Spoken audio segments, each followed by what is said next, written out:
What do we really know about our past? Are we suffering from a collective memory loss?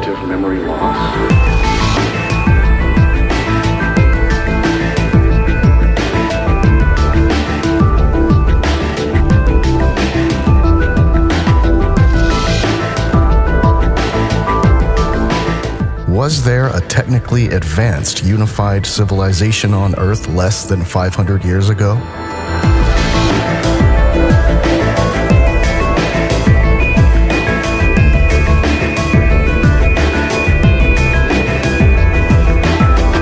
What role did the world's fairs play in introducing forgotten technology?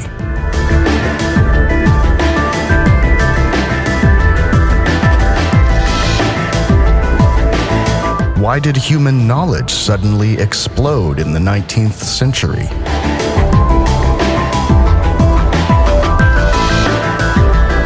Did someone secretly destroy remnants of old world structures under the pretense of a temporary exposition?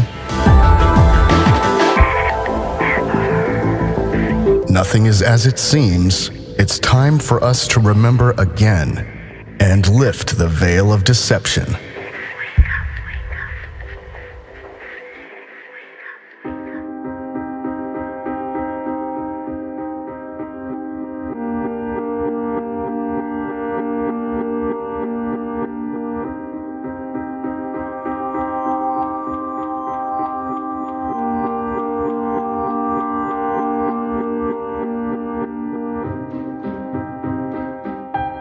Collective memory.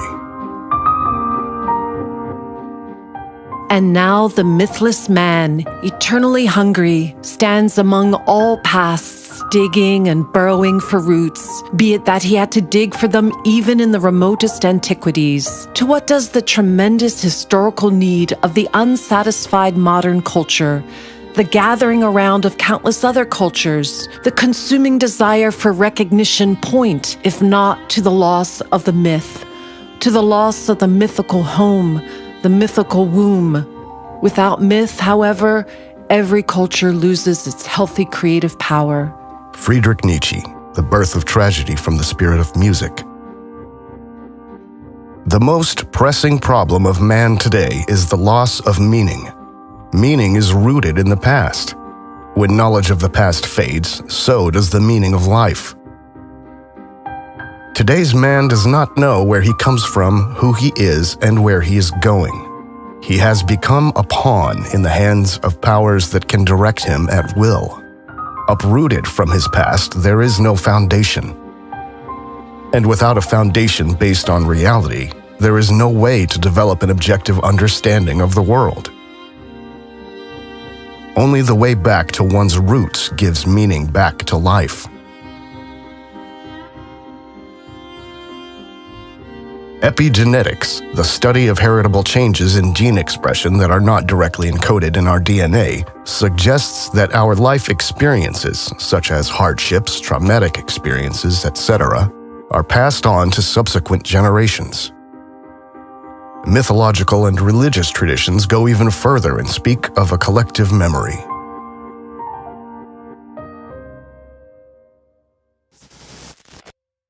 Already in the Vedas, the holy scriptures of Hinduism, a kind of universal memory is mentioned. The Sanskrit word akasha stands for heaven, space, or ether, and, according to the Eastern wisdom tradition, refers to the most subtle of the 5 elements from which everything else was created. Thus, according to Indian mythology, all thoughts that have ever been thought and all deeds that have ever been performed are stored in this information field, which is also expressed in the legendary palm leaf libraries of India and Sri Lanka. The conception of a world memory also exists in the Occidental culture. We can find similar references in the Bible, for example, when the book of Isaiah speaks of a memory book. Every activity is a form of energy, and energy cannot be dissipated. It is retained. We are in a closed system. See, everything you do, everything you say, every action you take, every penny you earn or spend is recorded. So we can assume that all experiences of our ancestors still exist, in an energy field invisible to us. Until around 100 years ago, the ether was still a standard concept in physics to explain the properties of invisible space. And even if today we are largely disconnected from our past, the experiences have not disappeared, but are only buried. Accordingly, it must be possible for us to reconnect with our past if we lift the veil and allow the memories to surface again. In order to access collective memories, a collective effort is required to a certain degree. An individual alone is not able to break through the amnesia.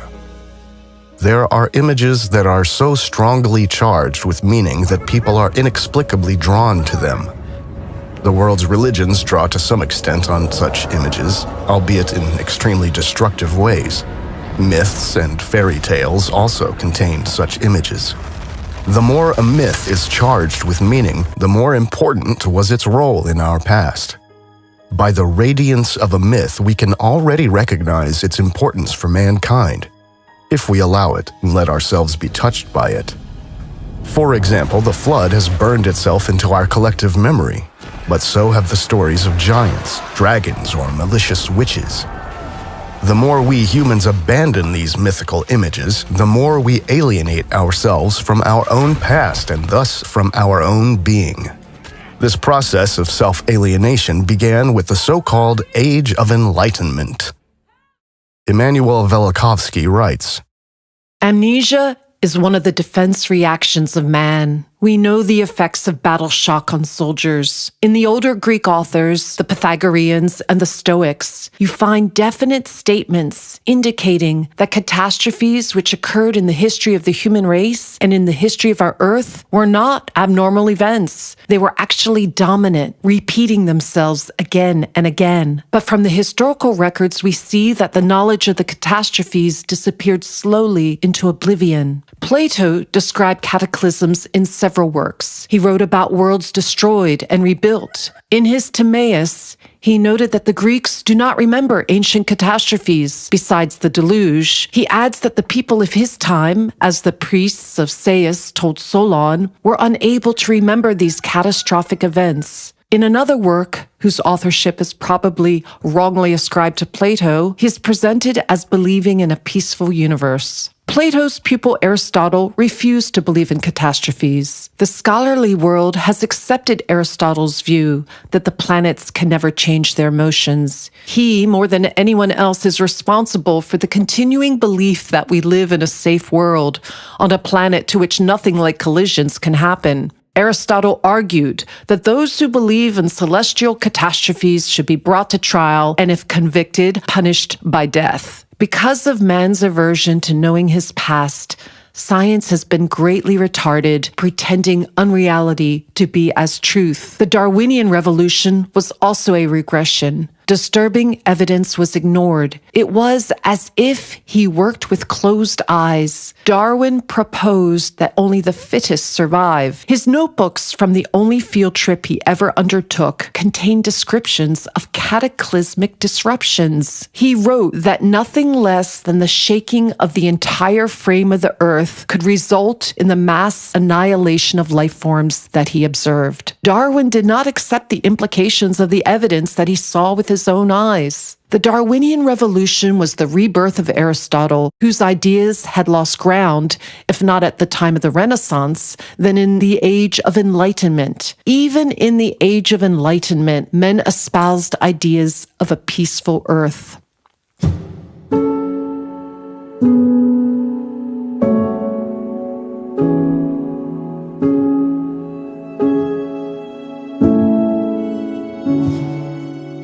In recent centuries, great efforts have been made to make us humans forget where we come from and who we are.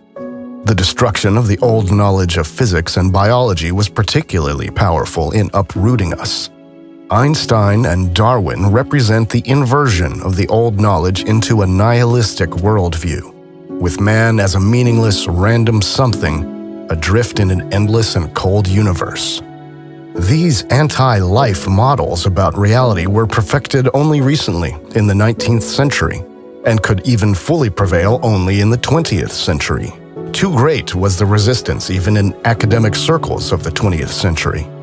The so-called Big Bang theory is a good example to understand how religious esoteric concepts entered science.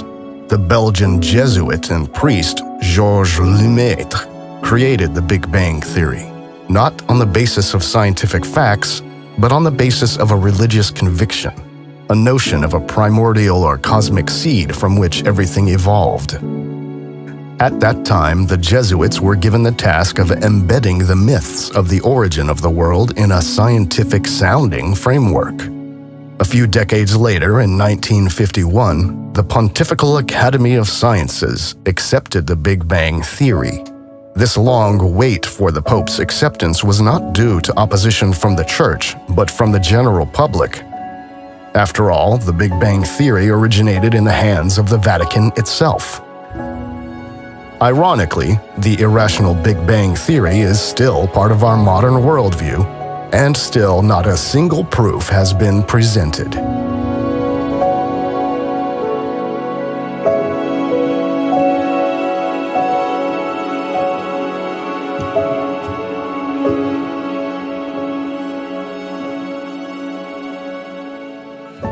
The nihilistic and mechanistic worldview represented by Rousseau and other so-called masterminds of the Enlightenment could only flourish on the breeding ground of industrialization. After all, industrialization turned man into a mechanical being who was reduced to material aspects. Industrialization must be seen as a turning point, and as the most notable event that is still comprehensible and visible to us today as a result of a reset in the 18th or early 19th century.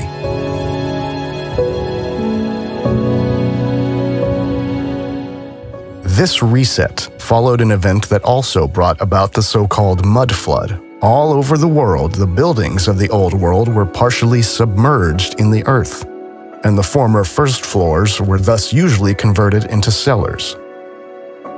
Little is known about the cause of the mud flood, possibly a world war we don't remember or an electromagnetic plasma event.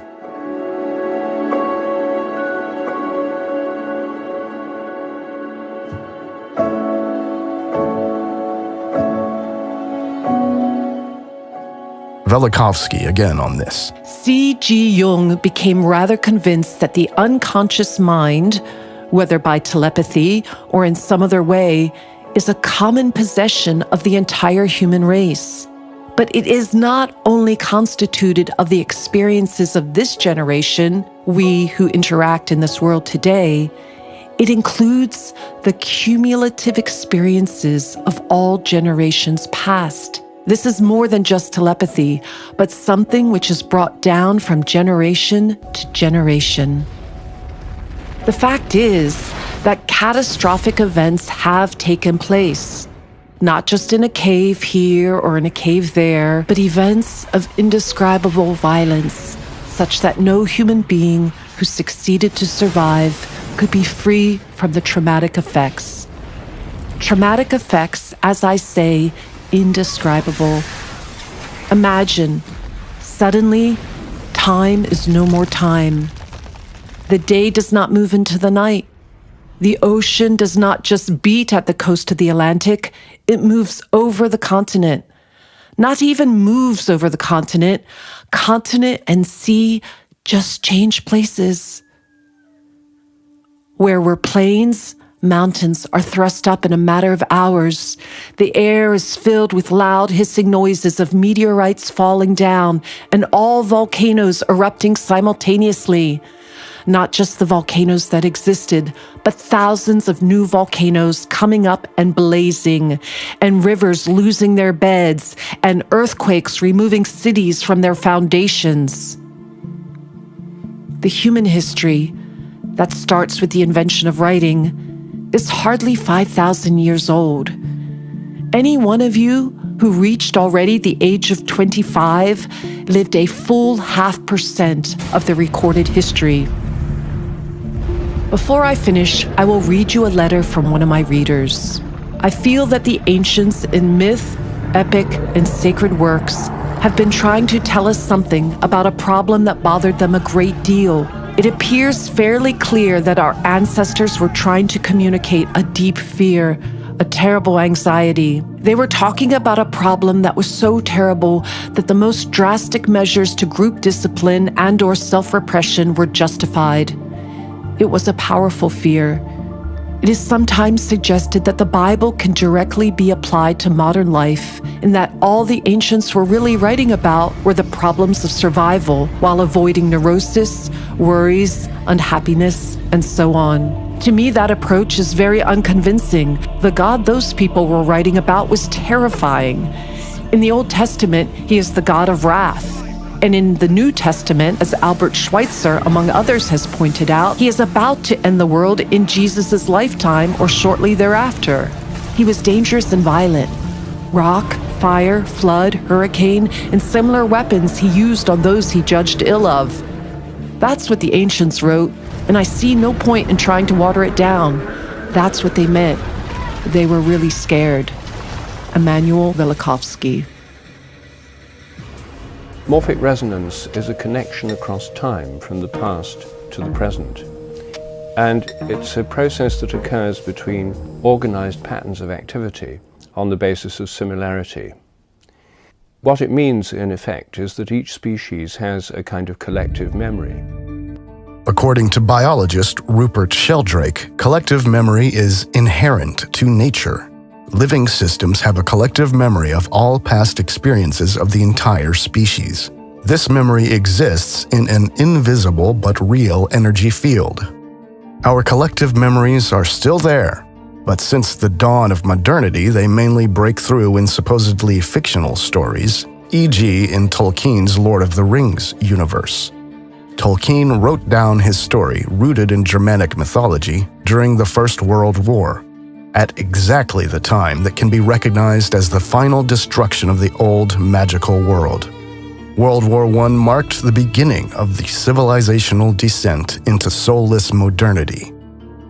Perhaps Tolkien had to write down his vision of Middle-earth because the human psyche cannot survive without a connection to reality, even if this connection is maintained via supposedly fictional stories. It is interesting to note in this context that fantasy stories are also an invention of the industrial age. It was only around 1850 that fictional novels became suitable for mass consumption. Could it be that people were not interested in immersing themselves in dissociative worlds as long as life itself was full of meaning and conveyed a higher purpose?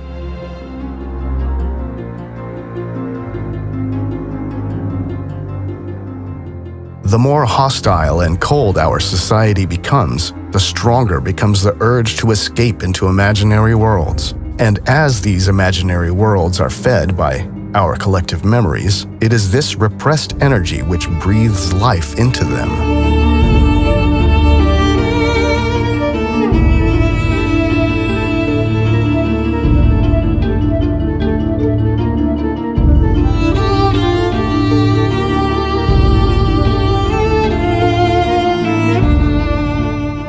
With the destruction of religions by so-called science founded by secret societies, people were deprived of one of the last connections to the past.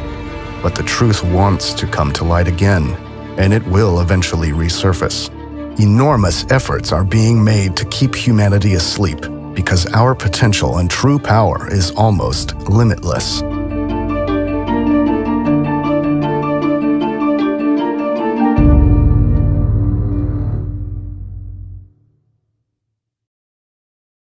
Industrialization. During the course of industrialization during the 19th century, far-reaching social changes occurred in the Western world.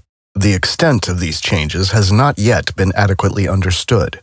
Aspects such as rural flight, mass impoverishment, orphanages, lack of hygiene in the cities, and related epidemics are known in historical research. But these are only the effects of the Industrial Revolution.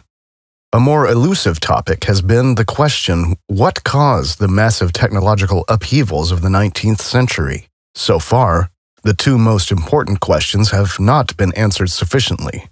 Why did the Industrial Revolution begin in England, and why precisely around 1800? If you break it down to its essence, the Industrial Revolution consisted of groundbreaking technological inventions that permanently changed social life. and enabled increasing automation of production. In particular, the development of the steam engine supposedly laid the foundation for the further development of electric and internal combustion engines, which form the foundation of today's society. The Industrial Revolution presents us with a conundrum. In terms of the official narrative, humanity bumbled along at a low state of development for thousands of years, only to suddenly undergo a massive leap in development within a few decades without any apparent external cause. To make matters even more absurd, since the end of the industrial age, mankind has again found itself in a period of technological stagnation. The supposed inventive spirit of Central Europe and Germany in particular, which historians say made industrialization possible, seems to have vanished. The role of the United Kingdom is central to understanding what was really behind the so-called Industrial Revolution. In historical research, it is commonly believed that the Industrial Revolution began as early as the mid-18th century, around 1760. In fact, however, little evidence can be found to support this claim.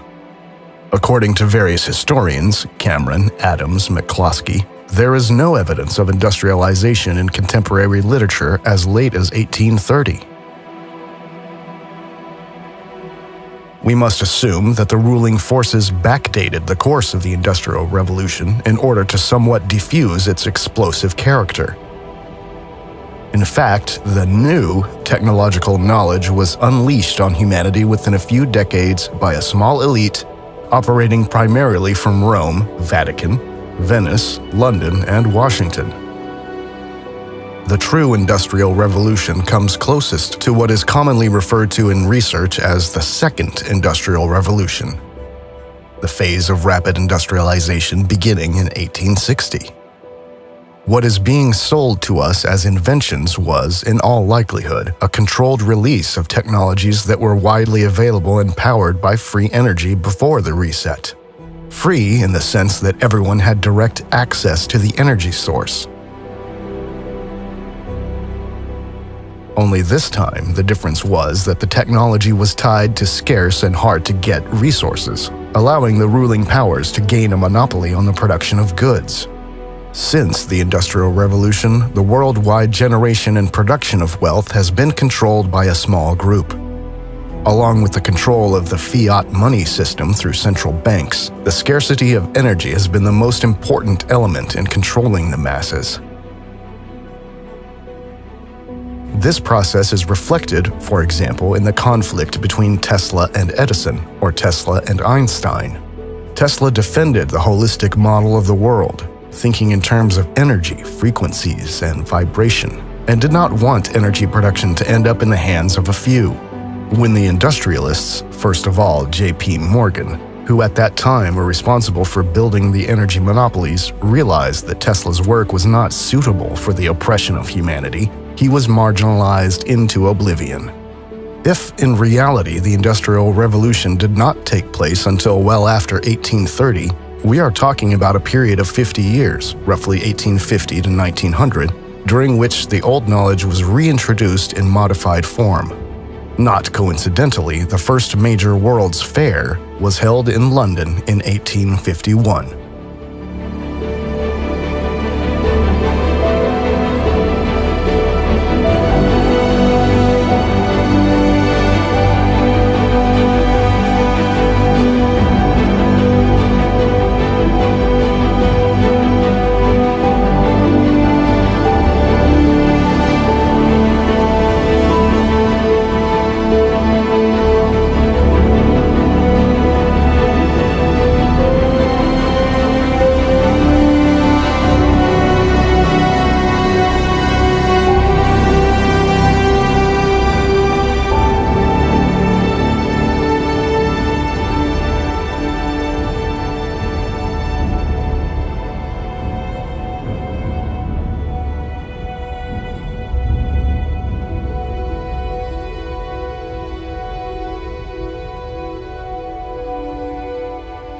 Imperialism.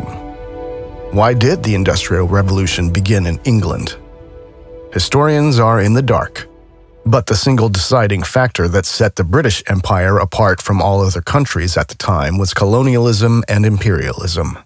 The British Crown controlled a large part of the so-called New World, and the Crown, of course, stole not only labor and goods, as historians like to portray, but the remaining knowledge from before the reset as well. And knowledge includes technologies. Officially, much of India's knowledge is said to have been wiped out by a genocide of Indian scholars and a series of invasions over the course of the last 1,200 years, but evidence suggests that it was British colonialism that significantly mutilated India's culture. For example, one of the main activities of the Asiatic Society of Bengal, officially founded in 1784 and under the patronage of Warren Hastings, was to systematically collect and preserve ancient manuscripts of India, as well as inscriptions in stone and metal, icons, or ancient coins.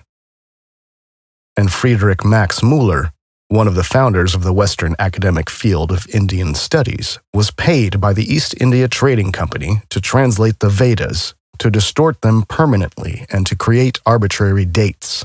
Thus, on December 9, 1867, he wrote to his wife, I feel convinced, though I shall not live to see it, that this edition of mine and the translation of the Veda will hereafter tell to a great extent on the fate of India and on the growth of millions of souls in that country. It is the root of their religion, and to show them what that root is, I feel sure the only way of uprooting all that has sprung from it during the last 3,000 years. Friedrich Max Müller. In a book titled The Truth About Us, The Politics of Information and Society from Manu to Modi, Sanjoy Chakravorty shows that even the current understanding of the caste system was developed only during British colonial rule, at a time when the colonial powers' power over information was absolute. Anthropologist Susan Bailey noted that, well into the colonial period, much of the subcontinent was populated by people for whom the formal distinctions of caste were of limited importance, even in parts of the so-called Hindu heartland. The institutions and beliefs that are often described today as elements of the traditional caste system did not emerge until the early 18th century. Susan Bailey. even the pre-colonial written records in royal court documents and travelogues studied by professional historians and philologists such as Nicholas Dirks, G.S. Guri, Richard Eaton, David Schulman, and Cynthia Talbot make little or no mention of the caste system. But back to the United Kingdom, for India has been called the jewel in the crown for good reason. Michelle Gibson writes, European colonialism intentionally created divides over almost the entire landmass of the earth, creating new countries from lands that were taken, as well as divisions and discords between people that originally existed in harmony worldwide. It also diagrams the means by which power and control were consolidated worldwide, mostly starting out as trading companies that ended up being very powerful in their respective regions, and after gaining complete control, transferring power and control of the regions to their respective European empires. India was called the jewel in the crown of the British Empire, and its largest and most important overseas possession. Much of the British Empire was built around India, in order to provide routes to or protection for India. India was prosperous and rich in spices, silk, indigo, gold, cotton, and other products and resources. Trade with and eventual political dominance of large parts of India was what provided Britain with large parts of its wealth in the 1700s through 1900s. We can imagine that before the reset, the European countries had embassies in India and there was a lively cultural exchange of values and goods, which collapsed only in the wake of the cataclysmic events. A new European elite took advantage of the power vacuum created by the collapse of the advanced civilizations and transformed the formerly existing trade structures into all-consuming power apparatuses.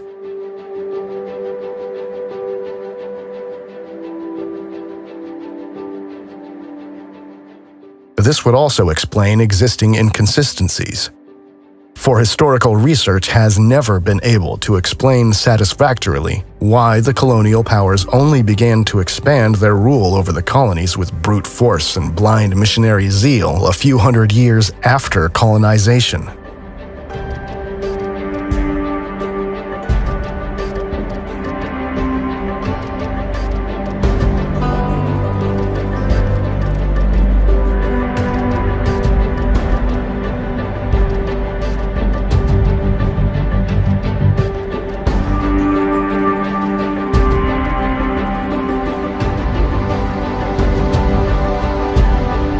This so-called high imperialism began in 1850, with the suppression of the Indian Rebellion of 1857 considered a key event.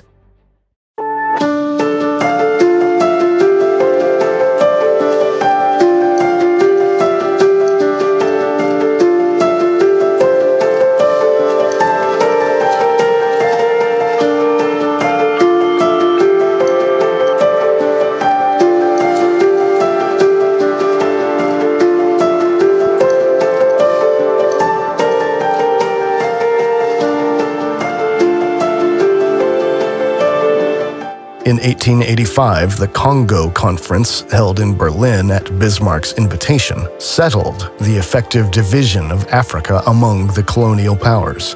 At the Congo Conference, the concept of state formation was applied to Africa and imposed on the continent. But thinking in terms of state boundaries and national identities was still fairly new in Europe as well. In 1884, the Washington Agreement enforced the worldwide time system according to Greenwich Mean Time, which had been introduced in the British Empire in 1847.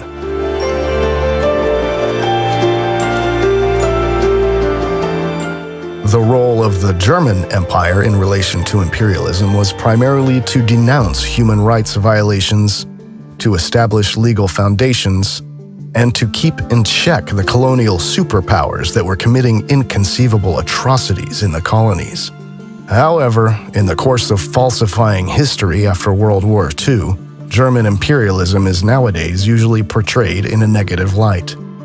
Based on this lie, the German colonies were divided among the other colonial powers after WW1. To outline the research of colonialism expert Bruce Gilley.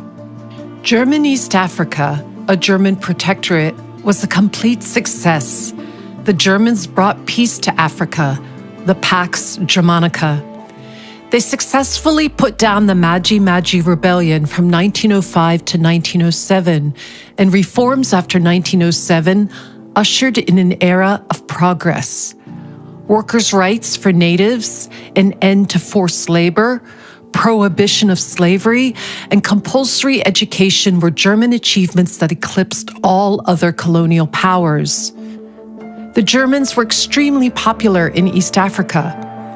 That's why World War I lasted so long in East Africa, because the native fighters were so devoted to the German Empire that they continued to fight until the bitter end in the fall of 1918.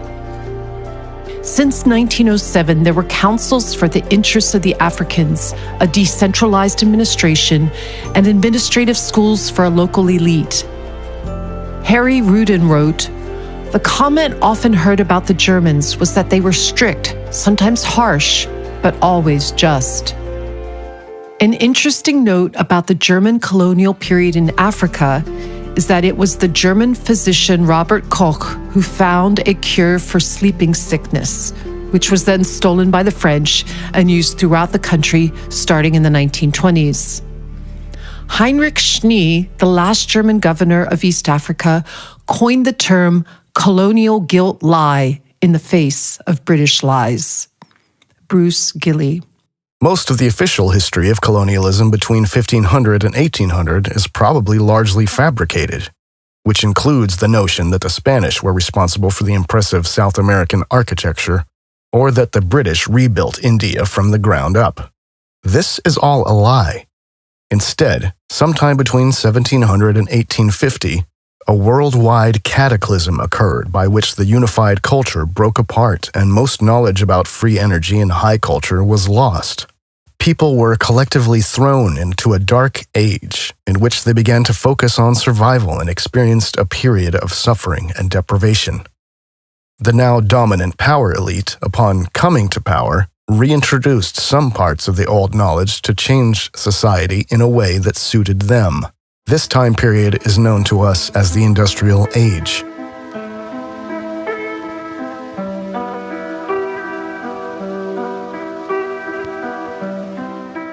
This power elite has its roots in the Roman Empire. The countries of the Western Roman Empire gradually became huge economic and warlike nations. Italy, Venice, Portugal, Spain, France, Britain, the Netherlands. The first financial center was established in Venice, which was later moved to Switzerland. All those who did not want to submit to the church were killed or fled towards Germania.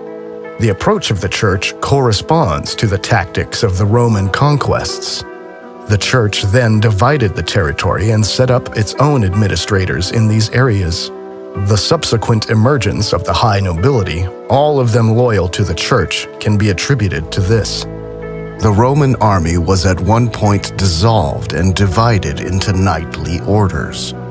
Germany, as a stronghold of Protestantism, was able to resist these ecclesiastical forces a little longer, but was also taken over at some point, as was the Muscovite Tartary, the former empire of the Scythians, which was taken over by Russia. Since then, the European powers have all been controlled from behind the scenes by the cabal, and they managed to make it look like Britain, Germany, France, Portugal, Spain, and Russia were competing with each other. But they were actually working together. The Hohenzollern and Orange-Nassau noble families simultaneously controlled Britain, the Netherlands, the German Empire, as well as the Russian Tsarist Empire. The Habsburgs, funded by the Fuggers, controlled Central Europe, the Vatican, and parts of Western Europe. So the Russian Tsarist Empire was already in the hands of the cabal, moving from Prussia to Russia, and Russian history was written in the 18th century by Western European academics, who also occupied the most important positions in the newly founded Russian Academy of Sciences. The Russian Empire was then deployed to destroy the Great Tartar Empire. The heart of the darkness lay in Western Europe. It was a race against time, for most of the world was just recovering from the reset, and all the Europeans had to do was get a few of their people on ships, get them quickly to the ruined kingdoms, kill or expel or manipulate the rulers, and proclaim a new political system.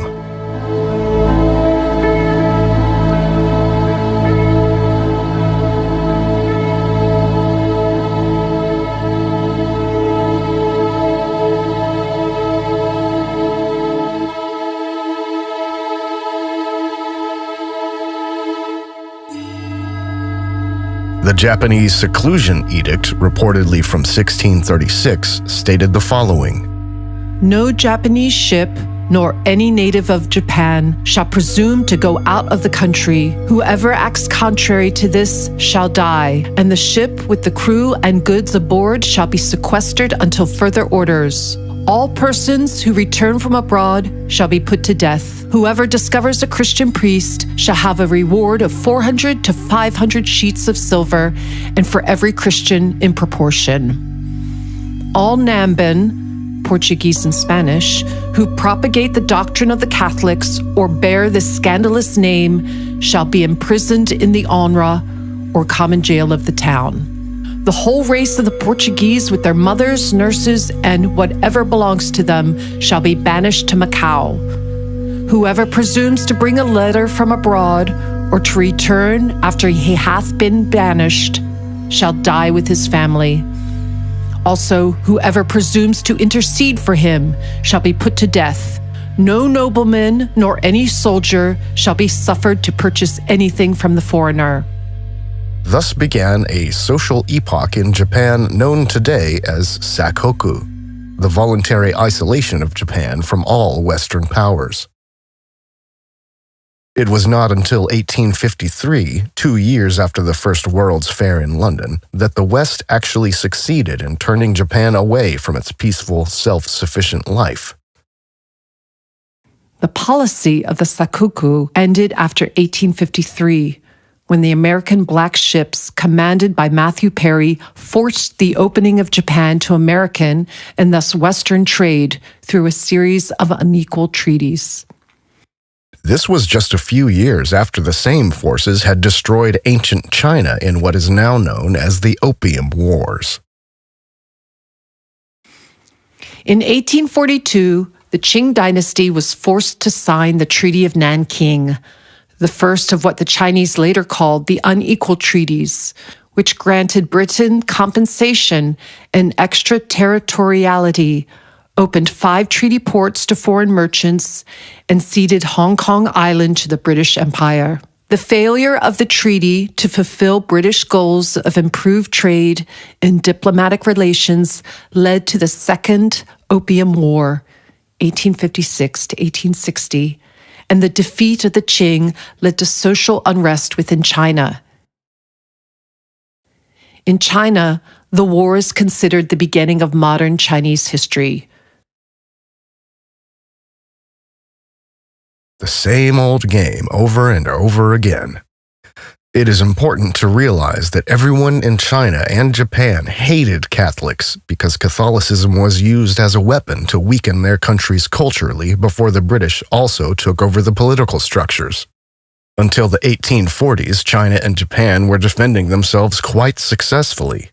Even back then, Vatican-controlled Catholicism had nothing to do with genuine Christianity. Rather, the Vatican was used to infiltrate genuine Christianity. Michelle Gibson. The year of 1493 was the year that Pope Alexander VI authorized the land grab of the Americas in the Inter Cetera Papal Bull.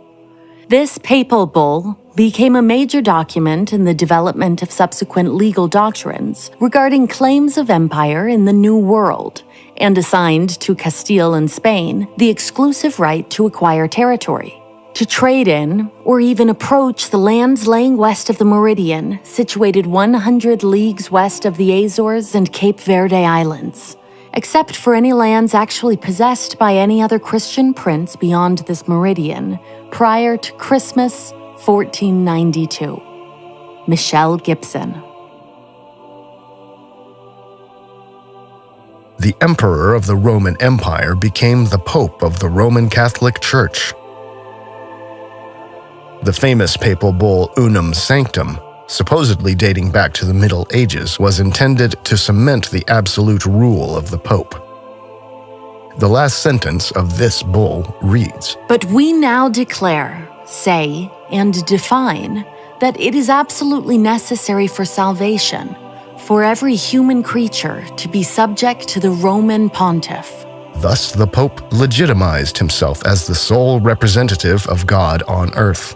The so-called heretical Christian communities, such as the Albigensians and Cathars, condemned the papacy as the Church of the Antichrist and considered themselves the successors of the true Christian heritage, which, however, was allowed to continue only in secret.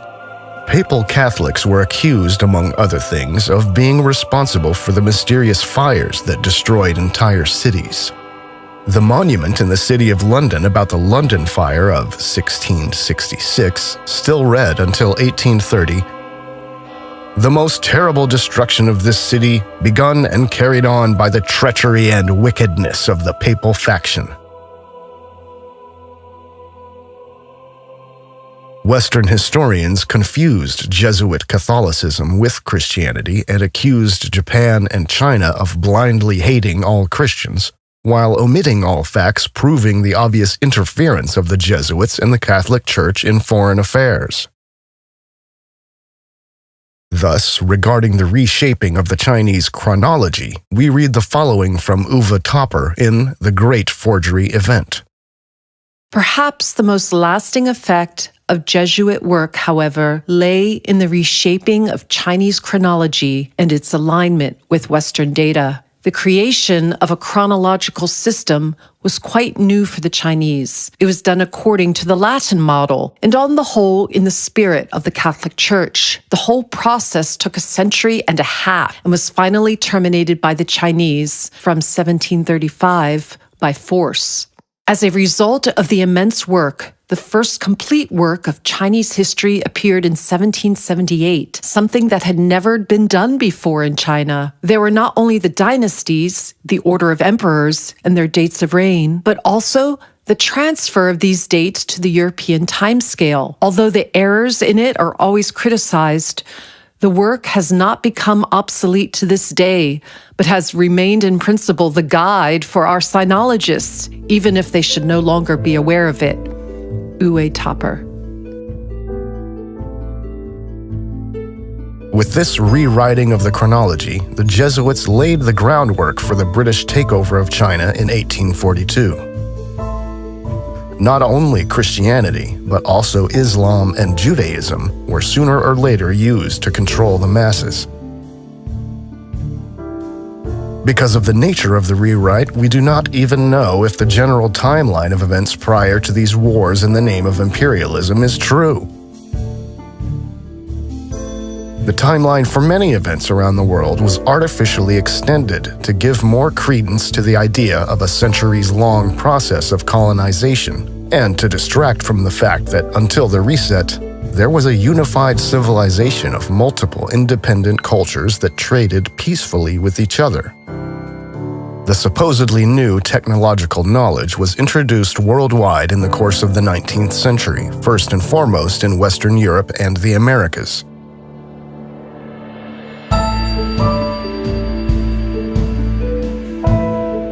An important role in the reintroduction of the old technologies, in the new guise of energy scarcity, was played by the world's fairs.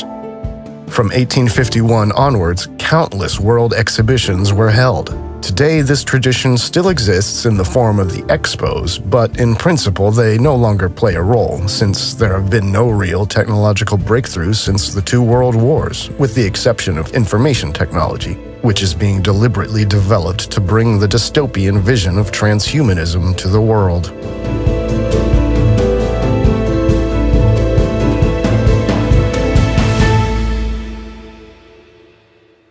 It can be said that with World War I, not only classical architecture, but also innovation disappeared from the world.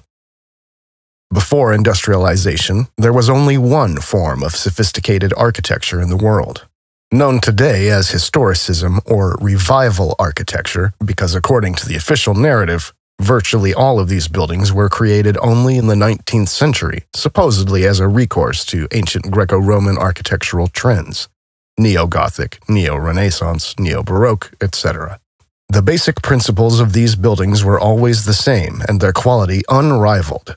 Is this uniform architecture an indication of a unified civilization that only recently broke up into individual kingdoms or nation-states?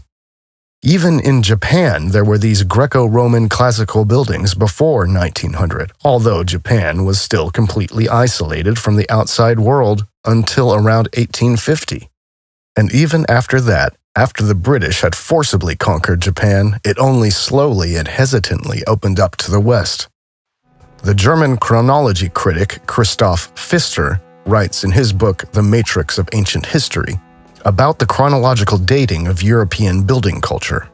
It turned out that today's Occidental building culture, the emergence of today's medieval cities, date back about 300 years before today. Before that, according to today's linguistic usage at the beginning of the 18th century, there was still a culture in Europe that can be called Roman, or rather, late Roman. In a political sense, too, there seems to have been a late Roman Empire. In this, however, the political center of power shifted from Gaul to Germania. The collapse of the late Roman Empire was a fact. However, it cannot be said what the causes were. Natural disasters, epidemics, political, economic, and cultural factors are mentioned as triggers. The breakup of the old Roman power created the basis for a new, modern culture. This was, in a sense, rebuilt on the basis of a tabula rasa.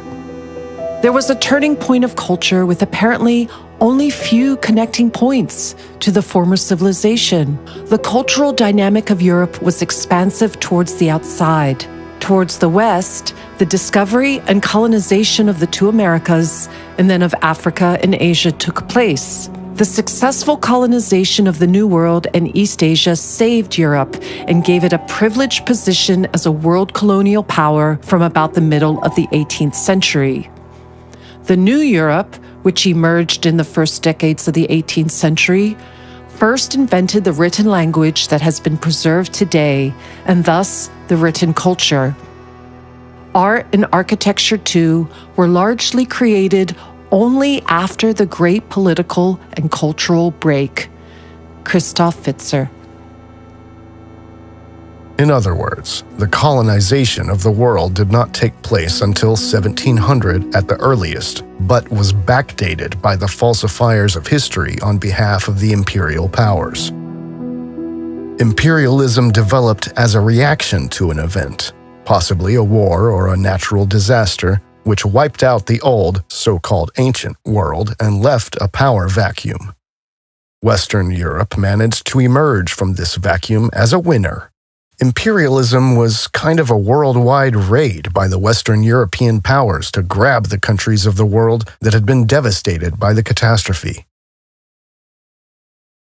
The conflicts between the individual colonial powers, Spain, Portugal, England, Germany, etc., that have been handed down historically are part of the game of hide-and-seek played by the European power elite organized in secret societies and shadow organizations.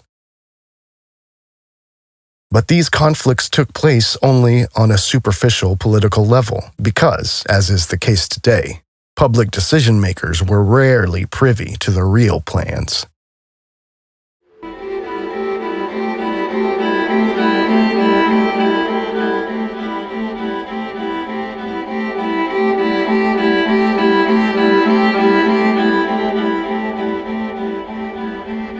Let us now look at the story of two buildings. Penn Station in New York, built between 1904 and 1910, demolished in 1963 because the building was dirty and the maintenance costs could allegedly no longer be met.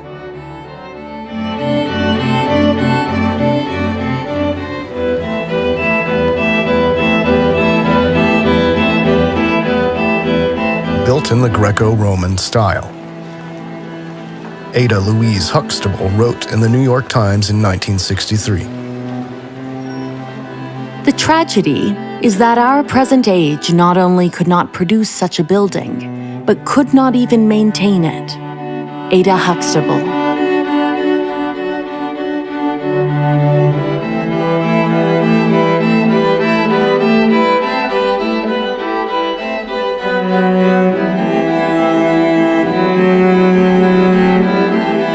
Erie County Savings Building, built in 1893 in the neo-Romanesque style. We read about the demolition of the Erie County Savings Bank building in 1968 in the Buffalo Evening News. Every evening for more than 3 months, a battle was fought in Shelton Square between her and two cavernous cranes. The latter attacked with two primitive means of offense, a pair of jaws and a rock, or in modern wreckers' parlance, a clam bucket and a busting ball. The former weighed in at 3 tons, the latter at 3.5. The fight was one of the toughest in veteran wreckers' memory. For a wrecker to admit resistance is like a weightlifter confessing his muscles are getting flabby. It began at 4:30 in the afternoon and continued through 7:30 the next morning, 5 days a week. A crowd of variable size would gather to see the kill. It was the show of the town. Whole families arrived in station wagons from the suburbs. The original plans of the building were made available when the crane operations of the 25-man demolition crew began to munch at the building. However, it was evident that plans and reality did not agree. The roof with its turrets and gargoyles and finials was the toughest. A finial, lifted intact like a birthday candle to the ground, measured 3.5 feet high and weighed an estimated 600 pounds. not to mention the cones on the towers, which look like cake frosting aloft, but on the ground measured 20 feet high and 15 feet across, cast iron and steel. As the wrecking progressed, scores of 200-pound red granite carved images, 5 feet thick, set in the walls around the crest of the building, came tumbling down, their carnival faces of joy and sorrow biting the dust. The very stones of the building were resistant. The walls, which tapered from 9 feet at the base up to 3 feet, were composed of foot-thick red granite stones weighing up to 3 tons each. Interlocked, they had to be lifted out like lumps of sugar, piece by piece. They did not sound like sugar when they dropped. If we look at the bigger picture, the 2 world wars appear in a new light. The colonization of the world took place later than we are told, only in the 1700s. By the early 1900s, most of the world was under the control of the European elite-controlled colonial powers, primarily England, France, the Netherlands, Spain, Belgium, Portugal, Russia, Italy. These nations were all already infiltrated by secret societies. Then, with the 2 world wars, European culture itself was largely destroyed, and as a result, people were deprived of the ability to remember. The wars created a collective trauma that made it difficult to connect with the pre-war period. If we look at the earliest photographs from the former colonies, particularly India, we see a world in ruins and people who are not suited to the structures in which they live. These photos resemble 18th and 19th century landscapes of Europe. If we ignore the official timeline for a moment, we can entertain the thought that our world was laid in ruins not too long ago, and that this event allowed parasitic forces to establish a new world order. This new world order is still in the making, and has as its goal the complete uprooting of man from his being and his history. The 19th century saw the conquest of the last part of the Tartar Empire by the Russian Empire. The independent, or free Tartary, as it was called on the old maps, was located until about 1870 directly east of the Caspian Sea in the territory of today's Uzbekistan, with cities like Samarkand and Bukhara. However, Tartary is not mentioned in the official history of Uzbekistan. Anatoly Fomenko writes on the subject of independent Tartary. Unlike Moscow Tartary, the fate of independent Tartary is known. It was conquered by the Romanovs in the middle of the 19th century. Samarkand, the capital of the independent Tartary, was seized by the Romanovs' army in 1868. A few decades later, the Soviets, on behalf of the Cabal, destroyed large parts of the Central Asian remnants of the Old World in the name of communism. The First Anglo-Afghan War, the settlement of New Zealand and Australia, and the gold rush in the American West also fall within this period.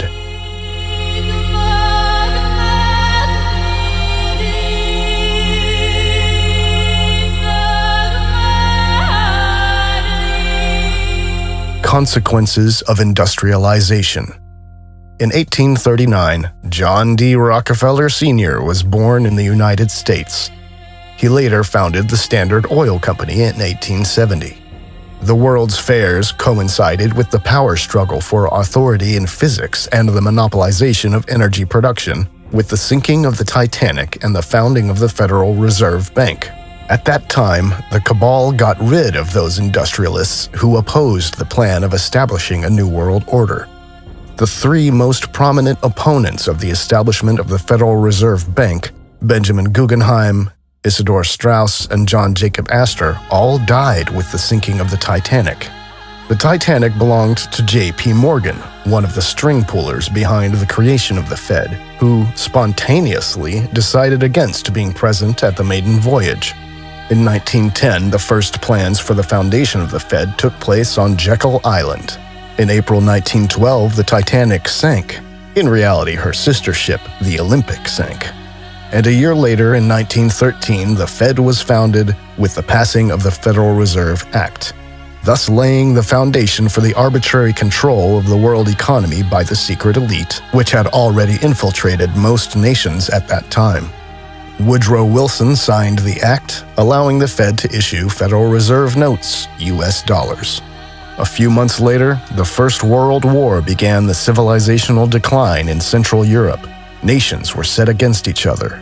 In 1866, Otto von Bismarck led Prussia into the German War of Brothers against Austria. After the end of this fratricidal war, he did not include Austria in the newly formed North German Confederation and annexed Alsace-Lorraine. He thus created, possibly without being aware of it, the structural conditions for the First and Second World Wars. However, the assassination attempt on Bismarck and his dismissal by Wilhelm II indicate that he was a thorn in the side of the secret societies. His anti-Catholic policy of the Kulturkampf may also have contributed to this. The war against the Germans started with Rome's propaganda against the supposedly primitive Germania and continued with the Reformation Wars. Bismarck tried to reduce the influence of the Vatican and secret societies. The final nail in the coffin of Germany were the two world wars, followed by controlled migration and population replacement. In the course of the 30 Years' War, Germany's spiritual backbone was broken. As Heinrich Heine said, "Bondage is in the German himself, in his soul. Worse than material slavery is spiritualized slavery. Germans must be liberated from within. Nothing helps from without."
Albert Einstein published his two theories of relativity in 1905 and 1916.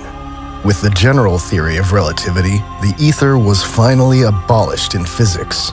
General relativity was needed primarily to explain the properties of space without recourse to an objectively existing ether field. Even Einstein was so uncomfortable with this action in retrospect, presumably he realized at some point what his financiers had intended, that he later still tried to clarify that his theories would not work at all without the ether. But by then the damage was done, and he had fulfilled his role of eliminating the old knowledge of the holistic physics of the ether from science.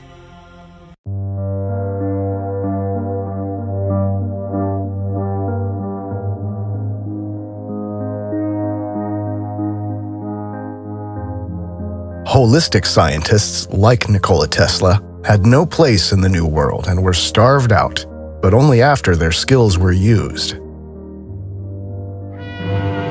Parents, beware. Your children homeward bound from school are being introduced to a new danger in the form of a drugged cigarette, marijuana. It is convinced that he is hopelessly and incurably insane, a condition caused by the drug marijuana to which he was addicted. The monopolization of production also included the demonization of hemp.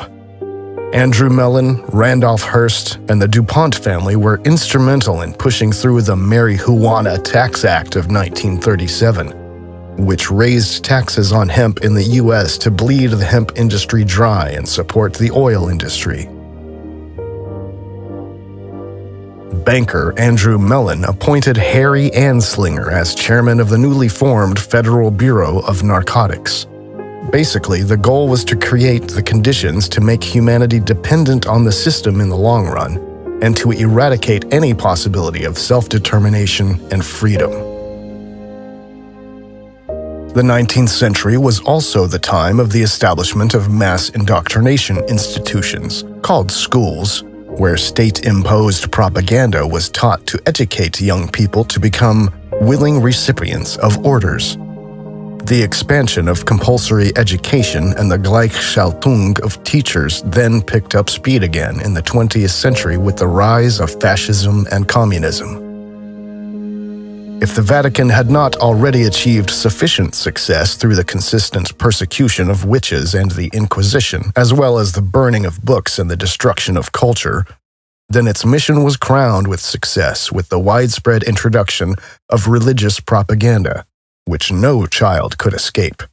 Thus, Karl-Heinz Deschner wrote in his book, God and the Fascists, the Vatican Alliance with Mussolini, Franco, Hitler, and Pavlovich, that under Mussolini, the books of the Italian elementary schools consisted of 1/3 catechism pieces and prayers, and 2/3 of glorifications of fascism and war. The whole thing was crowned only by renewed bans on anti-clerical criticism and media coverage. Thus, one of the basic principles of the old world, each community, family, lives autonomously and is responsible for its own children, was invalidated. The consequent tearing apart of these communities and the early centralized indoctrination were of central importance. Then, with the Flexner Report of 1910, the robber barons Rockefeller and Carnegie destroyed holistic medicine in the U.S. and laid the groundwork for building the anti-life medical cartel under which we live today. Electrotherapy, phytotherapy, and osteopathy, for example, were banned from the official canon, and the curriculum was standardized so that pharma-controlled conventional medicine could establish itself as the only recognized form of medicine. Most independent schools were forced to close as a result of the Flexner Report. The Flexner Report was inspired by the destruction of alternative healing methods in Germany, where the policies of the Flexner Report had already been implemented in 1880. Throughout his life, Flexner was an ardent advocate of the German pedagogical style of medical education. He firmly believed that medicine was a scientific discipline that could best be realized in America using the German model as a prototype. It was a system in which medical scientists were trained in university hospitals. Science as the animating force in the physician's life was the overarching theme, the zeitgeist, in Flexner's conception of the ideal physician. Thomas P. Duffy, The Flexner Report, 100 years later. Every area of modern science is now dominated by an ideological doctrinaire establishment in which positions are awarded to each other, and it is ensured that real insights are suppressed.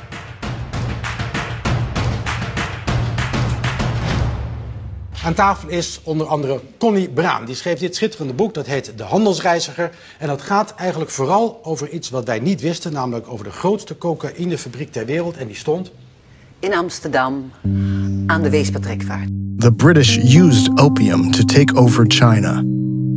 In Europe, the Royal Dutch Cocaine Factory was responsible for anesthetizing the population, and during World War I supplied all countries involved in the war with cocaine made from coca leaves imported from Peru. The origin of this factory was the Dutch East India Company. Next to the British East India Company, one of the most powerful trade and power structures of the colonial era. It was through the Dutch cocaine factory, which was supported and protected by the government and had a virtual monopoly on cocaine, that World War I was made possible, because it was only through alienation and anesthesia that soldiers were able to endure the suffering during the war. The Netherlands emerged from the First World War as one of the richest countries in the world thanks to the sale of cocaine. Innumerable traumatized soldiers remained addicted to cocaine after the war, and some even raided pharmacies to obtain it. For even more effective anesthetization of the World War II soldiers, the factory's production was shifted from cocaine to amphetamine in 1942.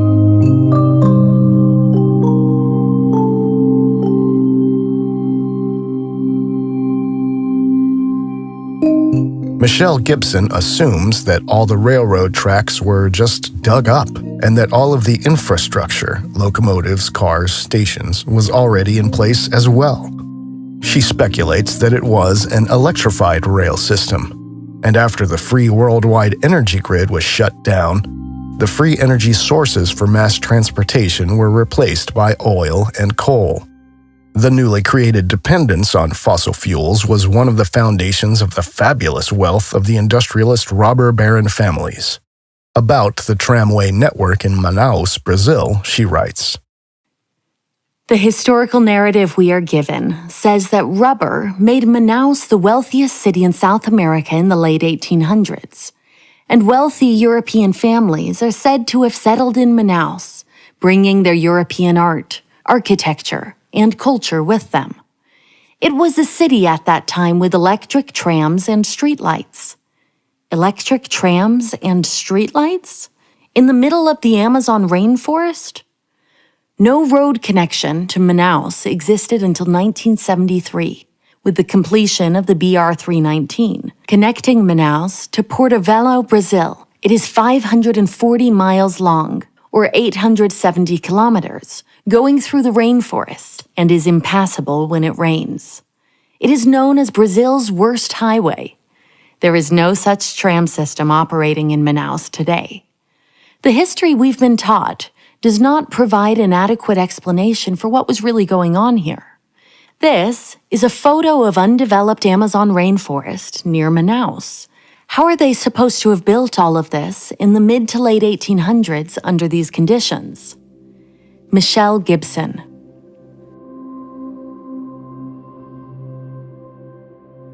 Isn't it a bit strange that directly after the sinking of the Titanic and the crash of the Hindenburg, the way of transportation was standardized worldwide so that almost exclusively petroleum is used? And this has not changed in the last 100 years. Why was the public never shown a single photo showing the beginning of the Hindenburg's fire, although 22 professional photographers were present at the event? Why was the static spark theory chosen as the cause of the Hindenburg's sinking, even though there was no evidence to support this theory? Why did all nations stop building airships after the Hindenburg burned?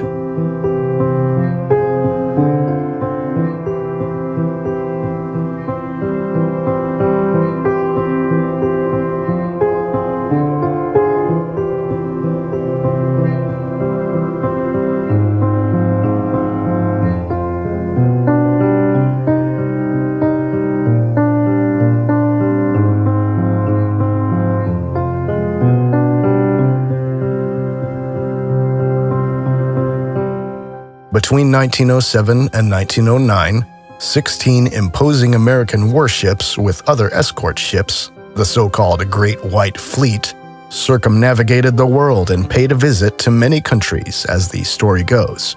Officially, the purpose was to demonstrate America's power to the world and to promote cooperation. But perhaps it was simply an inspection of the newly staked possessions around the world and an inventory of which kingdoms had not yet surrendered to the new order. The foundation of the world we live in today was laid at that time during the world's exhibitions. The technological knowledge of the old world was selected. One part of the knowledge was kept secret, the other part was presented to the public. One of the most important criteria in this decision-making process may have been whether a technology could be controlled by a central authority. Any form of free, no-cost energy, for example, was very dangerous to the forces that controlled the robber barons of the industrial age secretly from the shadows. It is important to understand that these industrialists had not earned their wealth themselves. They were born into elite families and chosen to play a role. These families and structures still exist today. Be it Elon Musk, Bill Gates, or Steve Jobs, none of them rose to power and money through their own efforts.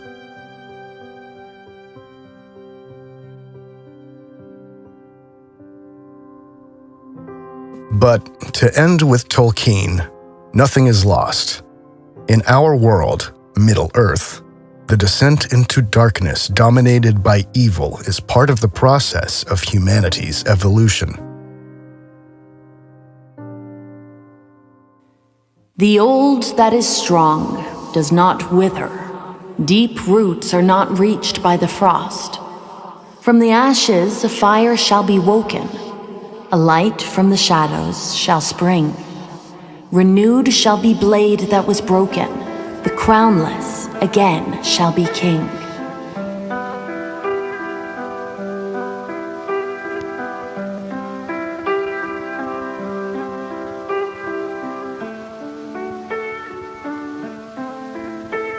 I came into this world in the rough and ready year of 1923. It was a barbarous time. It was a bleak time, and it was an uncivilized time. My memories stretch back almost 100 years, and if I close my eyes, I can smell the poverty that oozes from the dusky tenement streets of my boyhood. I can taste on my lips the bread and drippings that I was served for my tea. I can remember extreme hunger and my parents' undying love for me.